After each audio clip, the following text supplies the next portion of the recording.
I'm April Ann Hurley with an inside look at what goes on behind the scenes to make the Marin Designer Showcase a reality. Our focus begins on the volunteer effort that works hard behind the scenes to make the Marin Designer Showcase the success it is. Let's take a look. I'm here with Linda Davis, CEO for the Center for Volunteer and Nonprofit Leadership of Marin, and we're here to talk about the volunteer aspects really of this showcase and how they really make it happen. Volunteers play the most important part in this event. There are approximately 100 women who produce this event, and the event, while to the public appears that it's a 3-week open house, really is a year-long process. It takes that long to put everything together in order to open it to the public. As far as the volunteers go, do they help in finding the home? Tell me about the process. The process starts pretty much immediately after the house closes. Then they begin looking for a house for the next year, promoting it to the designers. The designers come out and put bids down on the rooms. Sponsors are taking the programs put together. Sponsors are enrolled. They meet regularly, monthly.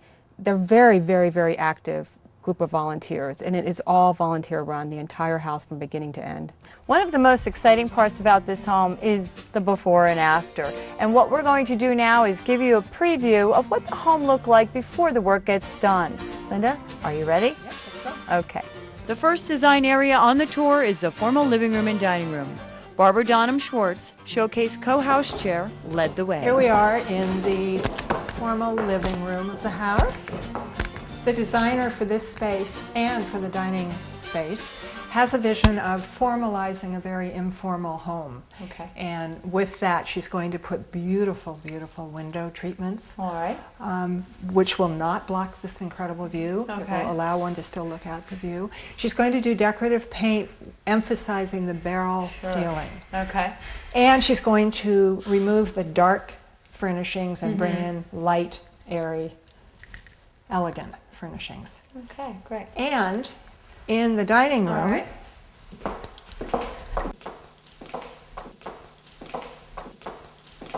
the designer's vision continues as one of formality, and therefore she's going to continue with the window coverings in the same treatment as she has in the living room. The walls are going to be done by a Venetian plaster artisan who has been doing this all of his life, as have his father and his grandfather. Awesome. So we're very much excited to see what's going to come through with that. The next area is a cozy space, soon to be transformed into a wine cellar and retreat. Okay, here we go into the coolest room in the house. This is the wine cellar, tasting room, lounge area. Okay. And the designer is going to be having built a formal wine cellar in here. Oh, okay. So it will have all of the space, nooks and crannies, Great. accoutrements of a true wine cellar. Okay. And then his vision is that people will come out to this space and relax with their glass of wine or their cigar or whatever they want to be doing in this space. But because it's so cool on a very hot day, which does happen out here, this is a wonderful, perfect spot to be. Here's a look at the master suite before any work has been done. The floors and walls are bare and ready for a change. We'll be getting a look at how Saunders Design of San Francisco transformed this master suite just a bit later in the show. Helper's High is a clinical term given to the euphoria and tranquility experienced by people who volunteer. From finding a home to working with the designers to managing the daily operations of this event, it's volunteers like Inger Dressler, this year's showcase president, who keep things running smooth.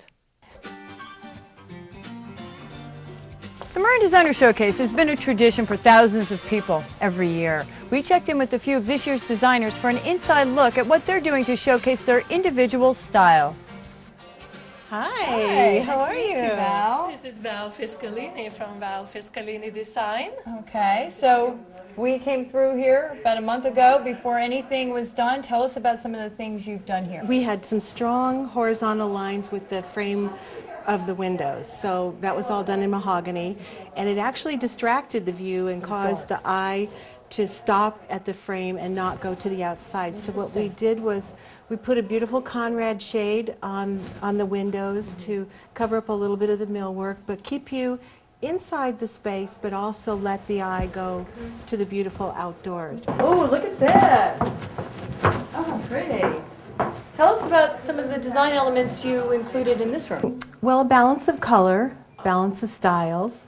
I like to mix things up. I like a mix of traditional and contemporary.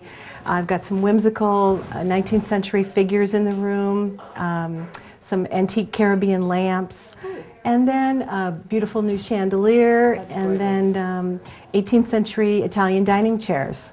The next design area we took a look at was the wine cellar. Very big difference. Nice transformation. Thank you. This is the lounge for the wine cellar. Why don't we go in there and take a look, and we can come back and visit. Perfect. Great. Thanks. Oh, Michael, this is absolutely beautiful. Thank you, Phyllis. Tell me about some of the features that you put into this space.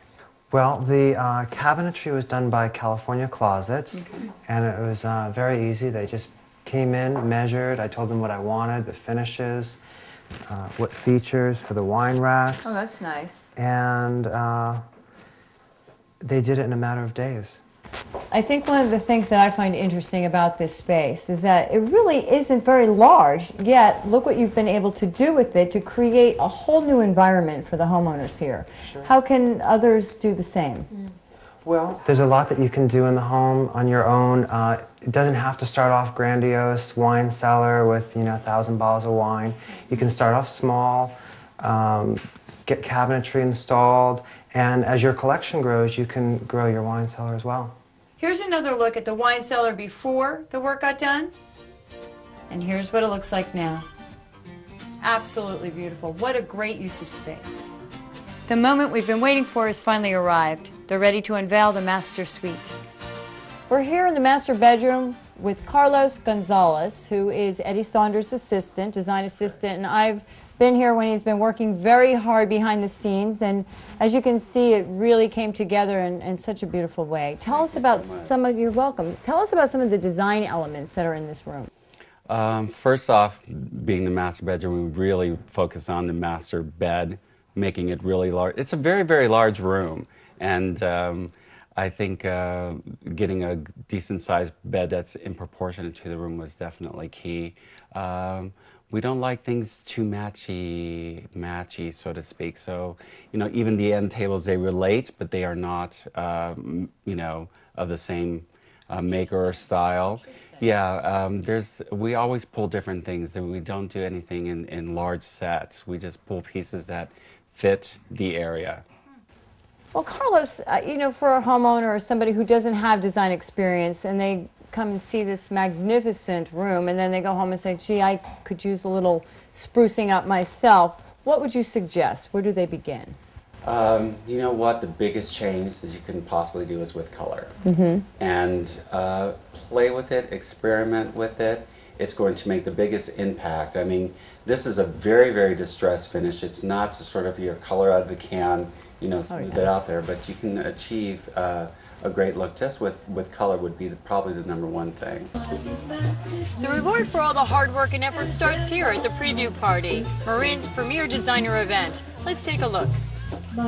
What was your inspiration? Probably the outside, bringing the outside, the beautiful hills and that inside and making it very romantic. Kind of like a weekend resort for somebody to stay and live in. Every day. Every day. I would like to add my appreciation of all the many, many, many hours that designers put in for this project and that all of the volunteers and a few of the husbands also put in. I think they deserve to be acknowledged for what they've done. We've all worked hard, we've loved it, we've made good friends, and it's a wonderful process. Great. I have been with Showcase 23 years and loved every minute of it. It gives so much to get it all back. For the whole activity, there's hundreds and hundreds and hundreds because each room is staffed, all the different places are staffed. It takes a lot of people. So, we're really quite lucky to have an event like this. It's really hard to do these kind of events. And it's the largest fundraiser for our organization, and we just couldn't do it without them. There's no way. Well, we've